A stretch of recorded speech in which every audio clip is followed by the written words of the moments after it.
തന്നെയായിരിക്കും അച്ഛൻ പറഞ്ഞ ആ സ്ഥലം. അയ്യോ, എന്തൊരു വലിയ കമ്പനിയാണ്. ഇനി ഞാൻ ഇവിടെ എവിടെ പോയിട്ടാ ജിയോണിനെ കണ്ടെത്തുവോ ആവോ? ആരടുത്ത് ചോദിക്കും? അതേ ഒരാൾ നിൽപ്പുണ്ട്, അവൻ്റെ അടുത്ത് ചോദിക്കാം. എക്സ്ക്യൂസ് മീ ചേട്ടാ, ഇവിടെ ജിയോണിൻ്റെ കമ്പനിയല്ലേ?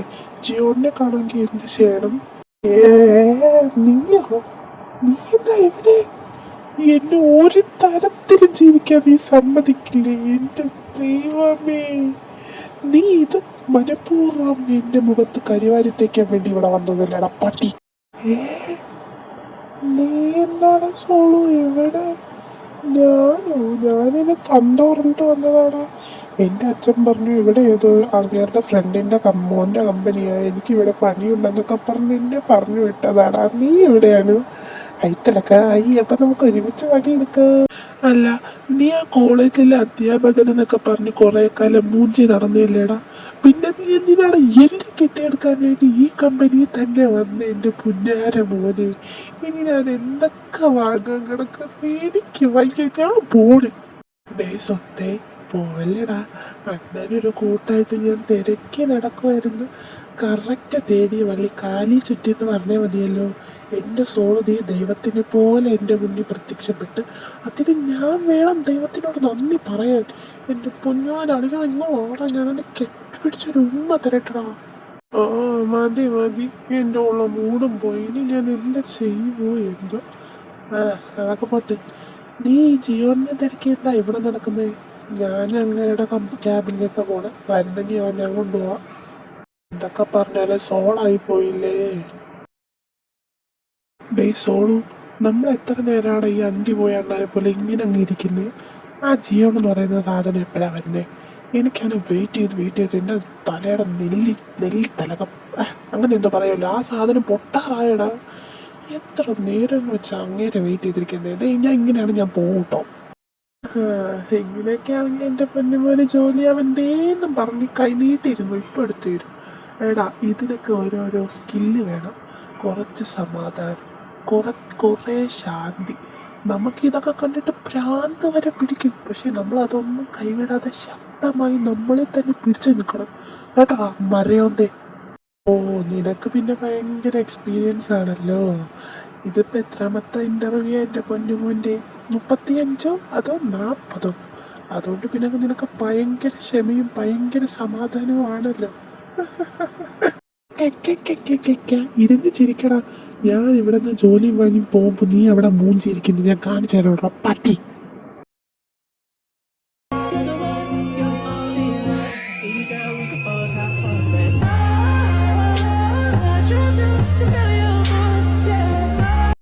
എടാ, ദേ ഒരു ഗെറ്റപ്പിലൊരു സാധനം വരുന്നുണ്ട്. ഇതാണെന്ന് തോന്നുന്നു ജിയോ. എഴുന്നേറ്റ് ബഹുമാനിച്ചേക്കാം. Good morning sir. Good morning sir. അയ്യോ, ഇതായിരുന്നോടാ. ഞാൻ ഓർത്ത് ഇവിടെ വല്ല പണിക്കും വന്ന് ചെറുക്കനാന്ന്. എന്നാ ഗ്ലാമറാ പുള്ളിക്കാരൻ. ഷോ, കണ്ടങ്ങ് നിൽക്കാൻ തോന്നും. എടോ, പിന്നെ ഇൻ്റർവ്യൂക്ക് വന്നിരിക്കുന്നവരെ ഞാൻ വിളിക്കുന്നു എന്ന് പറഞ്ഞേക്ക്. അകത്തോട്ട് വരാൻ പറയും ഓരോരുത്തരായിട്ട്. Okay sir. ഇവിടെ ഇൻ്റർവ്യൂക്ക് വന്നിരിക്കുന്നവർ ജിയോൺ സാറിനെ കാണാനായിട്ട് അകത്തോട്ട് വരാൻ പറഞ്ഞിട്ടുണ്ട്. ഓരോരുത്തരായിട്ട് വരാം. ഞാൻ പേര് വിളിക്കാട്ടോ. അപ്പം ഞാൻ പേര് വിളിക്കാട്ടോ. Mister Danny. First mister Danny ആട്ടോ പോകണ്ടേ. ഓഹോ, അതെൻ്റെ പേരായിരുന്നല്ലോ.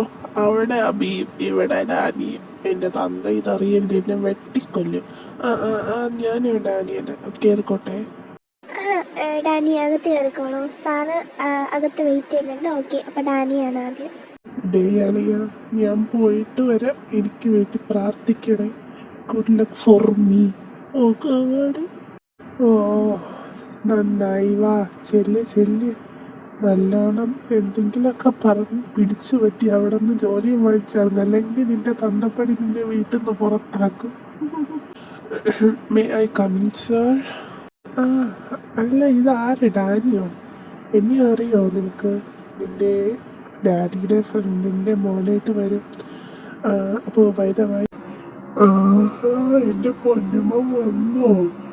അച്ഛനോട്ടു എൻ്റെ പൊന്നുമോൻ അച്ഛനെ പറ്റിക്കുമായിരിക്കുമെന്ന്. എന്തായാലും നന്നായി. ഏ, തന്തേ നിങ്ങളോ? ഓഹോ, ഓഹോ, അപ്പൊ നിങ്ങൾ രണ്ടുപേരും എനിക്കിട്ടുള്ള പണിയാണല്ലേ? അല്ലടാ, നിന്നെ ഞാൻ അഴിച്ചുവിട്ട കാളെ പോലെ ഇങ്ങനെ നടത്തിവിടാം. ഇത്രയും വർഷമായിട്ട് ആത്മാർത്ഥമായിട്ട് അവനൊരു ജോലി ചെയ്തിട്ടില്ല. ഇനി തൊട്ട് ഇതാണ് നിന്റെ ക്യാബിൻ, ഇതാണ് നിന്റെ കമ്പനി, നീയാണ് ഈ കമ്പനിയുടെ ബോസ്. ഇത് എന്റെ കമ്പനിയാണ്, ഇത് ഞങ്ങളുടെ പ്ലാൻ ആയിരുന്നു. ഇത് എന്റെ ഫ്രണ്ടിന്റെ മോൻ. അവന്റെ ക്യാബിൻ അതാണ്, അവൻ അവിടെ ഇരുന്ന് വർക്ക് ചെയ്യും, നീ ഇവിടെ ഇരുന്നു.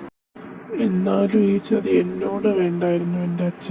ഞാൻ പാവമല്ലേ അച്ഛ, എവിടെയെങ്കിലും ഒതുങ്ങി കൂടി ചുരുണ്ടോടി നടക്കൂലായിരുന്നു. എന്നെ പിടിച്ച് മോശക്കാക്കി ഈ കമ്പനി തൊലഞ്ഞു പോത്തേ ഉള്ളൂ അച്ഛ. ട്രസ്റ്റ് മീ, ഞാൻ അത്രയ്ക്കൊന്നും നല്ലവനൊന്നും അല്ല നിങ്ങളുടെ കമ്പനി ഇത്ര നല്ലതുപോലെ നോക്കാൻ. ഇനി അങ്ങനെ ഒന്നും പറഞ്ഞിട്ട് കാര്യമില്ല. പിന്നെ മറ്റേ ചിമ്മിയില്ലേ, അവനും ഞാൻ ഇവിടെ വെറുതെ ഇരുത്തിക്കൊല്ല, അവൻ നിന്റെ പി എ ആയിട്ട് ഇവിടെ വർക്ക് ചെയ്യും. നിങ്ങൾ രണ്ടുപേരും ഈ കമ്പനി നല്ല രീതിയിൽ മുന്നോട്ട് കൊണ്ടുവന്ന് ഞാൻ ഇവിടെ ഇരുന്ന് കാണും കേട്ടോ. അങ്ങേര് മാത്രം എടുത്ത തീരുമാനമല്ല, ഞാനും കൂടെ ഉണ്ട്. മര്യാദയ്ക്ക് ഞാൻ പറയുന്ന രീതിയിൽ നീ ജീവിച്ചില്ലെങ്കിൽ നിന്നെ കാരണം അടിച്ച് പൊട്ടിക്കാൻ എനിക്കറിയാം എൻ്റെ പൊന്നുമോൻ. അതുകൊണ്ട് ഞാൻ പറയുന്നത് മാത്രം കേട്ട് സുഖമായിട്ട് ഇവിടെ ജീവിച്ചാൽ നല്ലതുപോലെ നിനക്ക് ജീവിച്ചു പോകാം കേട്ടോ. അയ്യോ അമ്മയോ, അമ്മ ഇവിടെ ഉണ്ടായിരുന്നോ? പിന്നെ ഞാൻ എന്തായാലും ഈ കമ്പനി ഞാൻ എൻ്റെ പൊന്നു പോലെ കൊണ്ടു നടക്കും. എൻ്റെ കൊച്ചിനെ പോലെ ഞാൻ ഈ കമ്പനി കൊണ്ടു നടക്കും. അമ്മയ്ക്ക് കാണണോ, അച്ഛനെ കാണണോ? കാണിച്ച് തരും. ആ, അങ്ങനെ കൊണ്ട് നടന്നാൽ നിനക്ക് നല്ലത്. ഞാൻ എന്തായാലും ഇന്ന് നല്ല ഹാപ്പി മൂഡിലാണ്. നീ ആയിട്ട് എൻ്റെ മൂഡ് കളയരുത്. നിൻ്റെ തന്തയോട് ചോദിച്ചറിയാം ഇന്നലെ ഞാൻ എന്തൊക്കെ കൊലമാല ഇവിടെ കിടന്ന് കാണിച്ചു കൂട്ടിയെന്ന്. ഓക്കെ ആണല്ലോ അപ്പോൾ? പിന്നെ ഡബിൾ ഓക്കെ അമ്മ, ഡബിൾ ഓക്കെ. ട്രസ്റ്റ് മീ അമ്മ, ഞാൻ എന്തായാലും നല്ല നിലയിലായിരിക്കും. നമ്മളുടെ എല്ലാവരുടെയും പ്രതീക്ഷകൾ തെറ്റിച്ച് ഡാനി വളരെ നല്ല രീതിയിൽ തന്നെ അവൻ്റെ കമ്പനിയുമായിട്ട് മുന്നോട്ട് പോയി. ചിമ്മിയും അവൻ്റെ പി എ ആയിട്ട് അവരെ സഹായിക്കാനായിട്ട് അവൻ്റെ കൂടെ തന്നെ ഉണ്ടായിരുന്നു. അവൻ്റെ അച്ഛനും അമ്മയും ചിമ്മിയുടെ പാരൻസും എല്ലാവരും വളരെ നല്ല രീതിയിൽ മുന്നോട്ട് പോയി. 2 വർഷങ്ങൾക്ക് ശേഷം അവൻ്റെ കമ്പനി വളരെ വലിയ രീതിയിൽ ഫേമസ് ആവുകയും ചെയ്തു. അങ്ങനെ അവൻ്റെ കമ്പനിയിലെ ഗ്രോത്ത് കാരണം കുറേ പേര് അവൻ്റെ കമ്പനിയിൽ ജോയിൻ ചെയ്യാനായിട്ട് വന്നു. അങ്ങനെ ആഫ്റ്റർ 2 വർഷത്തിന് ശേഷം. എടാ ഡാനി, ആ, നീ ഇത്രയ്ക്ക് മാറുമെന്ന് ഞാൻ പ്രതീക്ഷിച്ചില്ല കേട്ടോ. എന്തായാലും ഇന്നല്ലേ നമ്മൾ സ്റ്റാഫിനെയൊക്കെ തീരുമാനിക്കുന്നത്. കുറേ പേര് ഇൻ്റർവ്യൂവിന് വേണ്ടിയിട്ട് വന്നിരിപ്പുണ്ട്. എന്തെടുക്കാൻ, എന്താ തീരുമാനിക്കണ്ടേ? ഞാൻ സെലക്ട് ചെയ്യണോ അതോ നിൻ്റെ അടുത്ത് പറഞ്ഞേക്കണോ? എന്താടാ നീ പറയുന്നത് പോലെയല്ല. ആടാ, ഞാനെന്താ തീരുമാനിക്കാനാ, നീ എന്ന് തീരുമാനിച്ചോ. ഇന്ന് എനിക്ക് കുറേ കമ്പനിക്ക് കുറേ ഡീൽസൊക്കെ ഉണ്ട്, കുറേ മീറ്റിങ്സ് ഉണ്ട്. നീ തീരുമാനിക്കുക. ഞാൻ എന്തായാലും വീട്ടിൽ പോകണം, എനിക്ക് മീറ്റിങ്സൊക്കെ അറ്റൻഡ് ചെയ്യാനുള്ളതാണ്.